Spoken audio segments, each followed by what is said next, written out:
ان الحمد للہ والصلاۃ والسلام علی رسول اللہ اما بعد۔ بھائی کا سوال ہے کہ ایک شخص اکیلا ہے مسجد میں، تو نماز کے لیے کہتے ہیں کہ کوئی کمپنی ہے یا کوئی ادارہ ہے اس کے اندر ہی مسجد بنی ہوئی ہے، فجر کے وقت اور اسی طرح وہ عشاء کے وقت اکیلا ہوتا ہے، تو کیا نماز کے لیے اذان پڑھے گا یا بغیر اذان کے ہی نماز پڑھ لے؟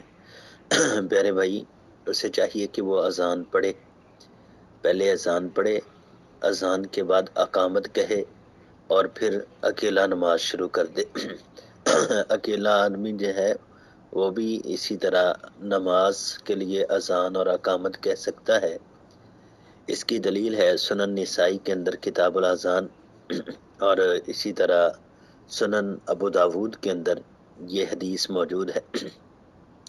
نبی اکرم صلی اللہ علیہ وسلم کے صحابی ہیں سیدنا عقبہ بن عامر رضی اللہ تعالیٰ عنہ، یہ فرماتے ہیں، کہتے ہیں سمعت رسول اللہ صلی اللہ علیہ وسلم، میں نے اللہ کے پاک پیغمبر سے یہ بات سنی ہے، یقول، کیا آپ فرما رہے تھے، یا عجب ربک من راعی غنم فی راسی شزیۃ الجبل یؤذن بالصلاة ویصلی فیقول اللہ عز وجل انظر الی عبدی ھذا یؤذن ویقیم الصلاة یخاف منی قد غفرت لعبدی وادخلتہ الجنہ۔ یہ سنن نسائی کی حدیث ہے۔ اللہ کے پاک پیغمبر فرماتے ہیں کہ اللہ کریم، آپ کا رب اس بکریوں کے چرواہے سے بہت زیادہ خوش ہوتا ہے۔ یعجب ربک، آپ کا رب خوش ہوتا ہے، من راعی غنم، جو بکریوں کا چرواہا ہے اس سے آپ کا رب خوش ہوتا ہے۔ کب خوش ہوتا ہے؟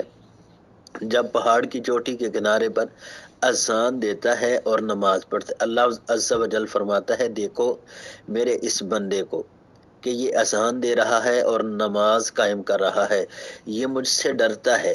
اللہ کریم فرماتا ہے کیا؟ یخاف منی، یہ مجھ سے ڈرتا ہے۔ دیکھیں، جب بندہ تنہا ہوتا ہے، اکیلا ہوتا ہے، جب تنہائی کے اندر شیطان انسان کا بہت بڑا دشمن ہے، وہ انسان کو گمراہ کرتا ہے، غلط قسم کے خیالات پیدا کر کے، اور نماز سے، اللہ کے دین سے دور کرتا ہے۔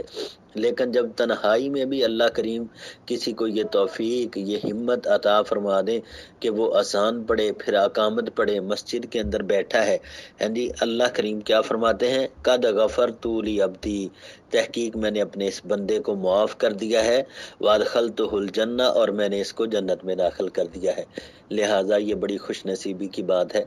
تو پیارے بھائی، جب مسجد میں کوئی بھی شخص اکیلا ہو اور اس سے پہلے اذان نہ ہو، یعنی ایک تو ہے کہ پہلے اذان ہو چکی ہے کہ بعد میں کوئی شخص آیا، وہ نہیں، یعنی کہ وہ آئے پھر وہ اذان پڑھے، وہ نماز پڑھے، پھر کوئی شخص آیا، وہ نہیں، ایسے نہیں۔ اگر پہلے اذان ہو چکی ہے تو پھر آپ اپنی نماز ادا کریں، اور اگر اذان نہیں ہوئی، آپ اکیلے ہیں، جس طرح آپ کہہ رہے ہیں کہ اس جگہ پر، اس فیکٹری میں یا ادارے میں مسجد ہی ایک ہے، تو مسجد میں نمازی بھی ایک ہے، تو وہی نمازی تو اپنی نماز کے لیے پہلے اذان پڑھے، پھر اقامت پڑھے، اور پھر اپنی نماز پڑھے، انشاءاللہ اللہ کریم اجر عظیم عطا فرمائیں گے۔ ھذا ما عندی واللہ اعلم۔